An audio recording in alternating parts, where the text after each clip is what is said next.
When people think about the reasons that they may find themselves in the emergency room for treatment, there's really two reasons that they consistently will come up with that they can think of. But really, I've come up with 7 reasons that could potentially land you in the emergency room for treatment and for care and for possible admission. And I'm going to discuss those with you here today on this video. But first, if you will stay tuned to the end, I'm going to be describing 2 emergency room visits that I had several years ago, and it's surprisingly pretty close together, that I have labeled the blue-handed teenager. So stay tuned to the end of the video. I think you'll find this a very interesting story about 2 emergency room visits that I'm going to describe to you then. But first, my name is Andre Huey, and I'm a physician assistant. I work in the emergency room taking care of patients, and I've done this for several years. And welcome to my YouTube channel, where I provide you with relevant, easily understandable, concise information on topics surrounding the emergency room environment and its processes, with the ultimate goal here to improve your health by helping you build a healthy, strong foundation of understanding.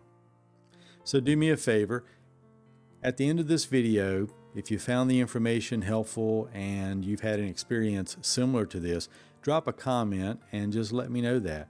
Be very generic. Don't put any names in there. Just very generic if this information was helpful to you, and I would appreciate it. Now, let's jump right into the information about what type of situations or why you would find yourself in the emergency room. The first reason would be if you had a bad accident or you were extremely sick and you were either unconscious or severely confused, then bystanders or family members or friends would have called 911 to come and pick you up and take you to the emergency room for treatment, evaluation, and even a possible admission without you really even being aware. You had nothing to do with that decision, and you could have gone by ambulance, and sometimes people are airlifted to the emergency room, depending on where you are, by helicopter. So that will be the first reason, is that you had a severe illness or a severe injury, whether it was a car accident or a significant fall, say you're thrown from a horse, something like that, where you're really unaware of the situation and you end up being sent to the emergency room, not by your own decision.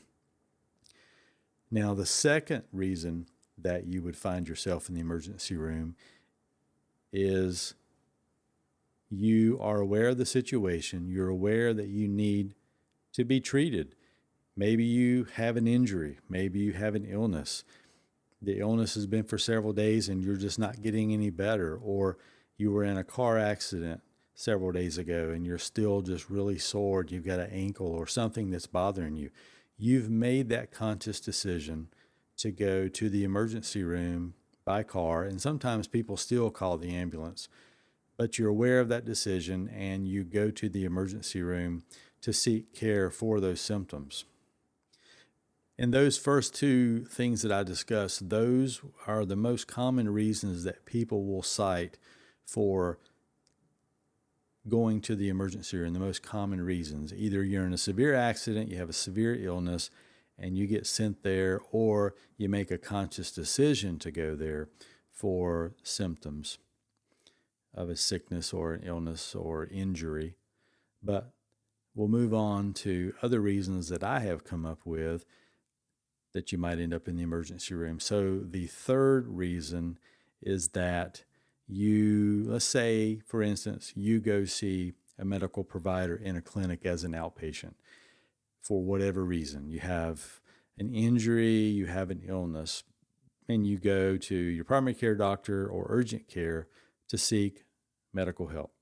You get there and they do a quick evaluation of you and they listen to the symptoms, the reason that you're there, and they decide really quickly that you need to go to the emergency room, that whatever complaints you have or something has made them suspect that you have a more serious illness or injury that you're aware of, and they can't take care of it, so they send you to the emergency room. So that would be another way that you would unexpectedly end up in the emergency room. They may be suspecting that you're having a heart attack or a stroke, or that maybe you have a condition where you are going to need emergency surgery. Maybe they think you have an appendicitis or an ectopic pregnancy or an infected gallbladder, and the list goes on and on.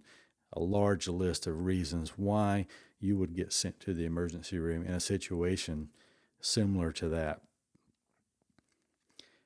The fourth reason that you could be sent to the emergency room unexpectedly is, let's say that you went to your primary care doctor or an outpatient clinic for, let's say, a physical exam, and you were having routine blood work. And you get a phone call that next day, later that evening, or that next day. Sometimes it could be 2 days later, depending on where the labs are ultimately run at. And that phone call, they told you, hey, you have a very critical lab value that came back. You need to go to the emergency room for further care. That lab value could be your hemoglobin's too low, or it could be that your white blood cell count is too low or too high. It could have to do with your platelet count. If you move over to your chemistries, it could be one of your electrolytes. Your sodium is too low or too high.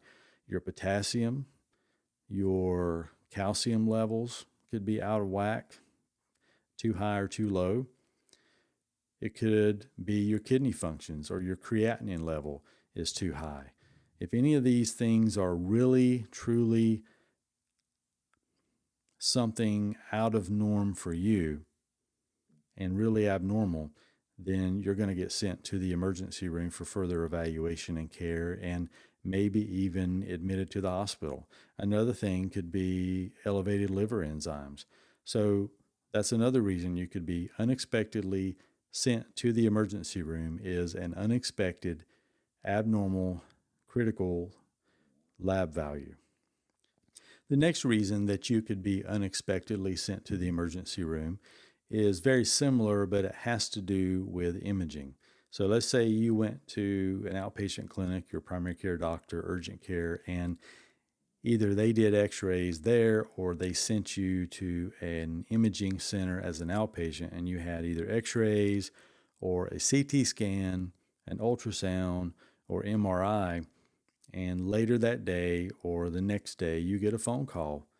Surprisingly, hey, something came back really abnormal on the imaging that we did. You need to go to the emergency room for evaluation, for possible surgery or being admitted to the hospital. Now, I will stress this, a key thing. Make sure that whatever imaging place that you go to, that they communicate with the emergency room that you're being sent to. In other words, when you get to the ER for evaluation of that abnormal study, whether it's imaging on this example or if it's lab work on the previous example, make sure that either you take a copy of the lab work or a disc with your imaging on it, or that the emergency room they're sending you to or that you choose to go to, the providers can pull that information up and see that. Because if you get there and they can't see the studies, then that really delays and complicates things. You'll still get care, but it just makes it a lot simpler if they can view those abnormal values or abnormal readings on whatever imaging study that you had done. But the CT scan, say, could have had an appendicitis or an infected gallbladder, or you could have had evidence of a stroke on MRI or a blood clot on ultrasound in your legs, or a CT scan showing a blood clot in your lungs. The list goes on and on and on. But that would be an unexpected reason that you could be sent to the emergency room, is for an abnormal reading on an imaging study that was done as an outpatient.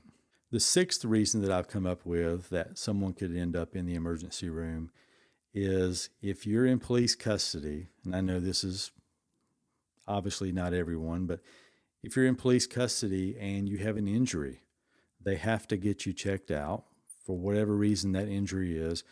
Or if you have any kind of a medical complaint, they'll take you to the emergency room if they can. Sometimes they will call EMS to come and pick you up, the paramedics, but sometimes, in a lot of cases, they'll take you to be checked out. Or if you're, let's say you're already in jail and you have an injury or an illness, a police officer or police officers can bring you to the emergency room themselves if they feel like it's safe enough, you're stable enough, or they may call the ambulance to come and pick you up and bring you to the ER for further evaluation.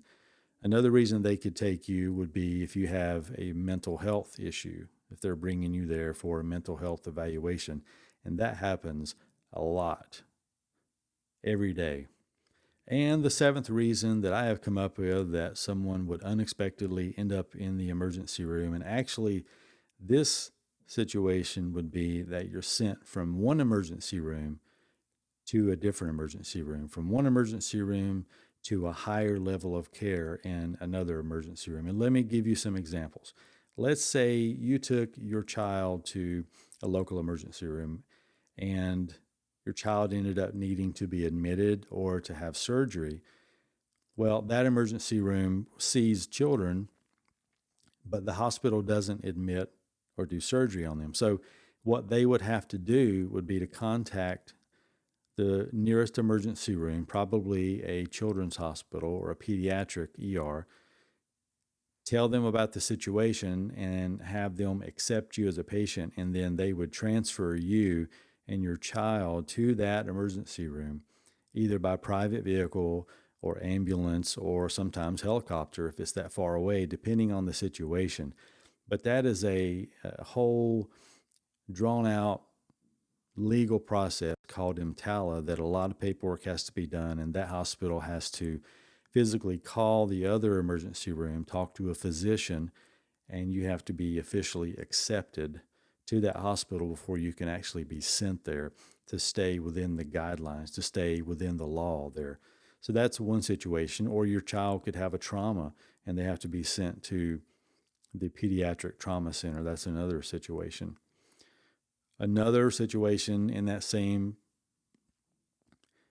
transfer from ER to ER situation could be maybe you have a really rare but serious illness that you need to be seen in an academic center. You would be transferred from the emergency room that you're in, that you went to initially, to that academic center, a higher level of care for further treatment and probably to be admitted.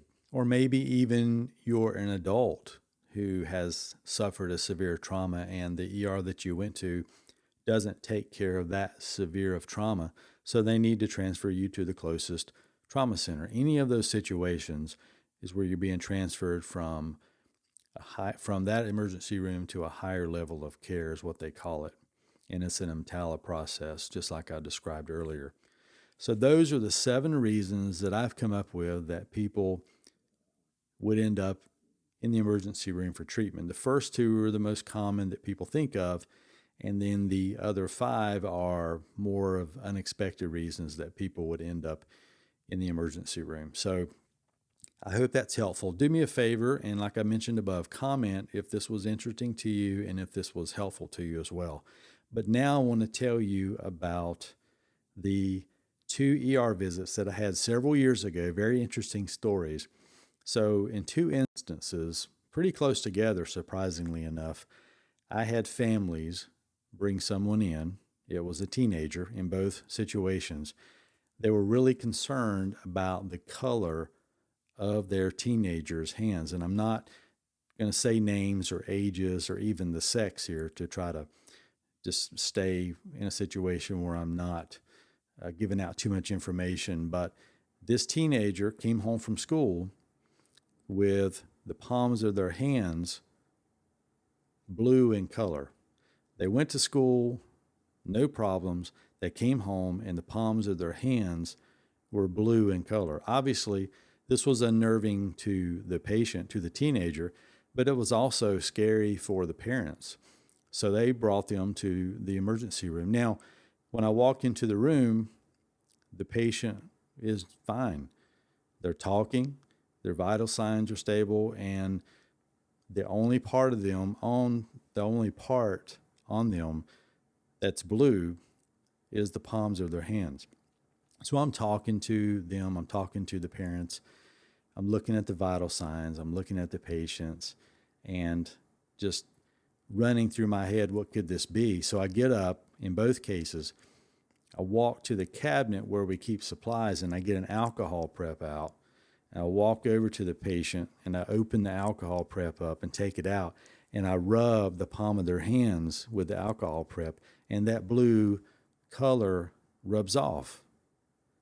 And the parents, all the expression and color runs out of their faces because they're so surprised. What this was in both cases is that these teenagers had on new blue jeans. They went to school fine.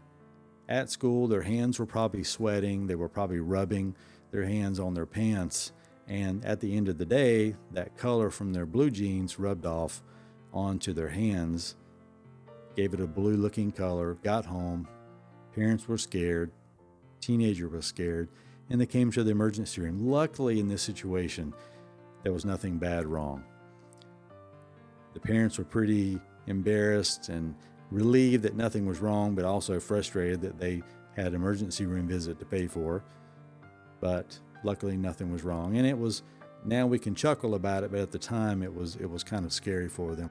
But that's an interesting story for me to tell you and for you to think about as well.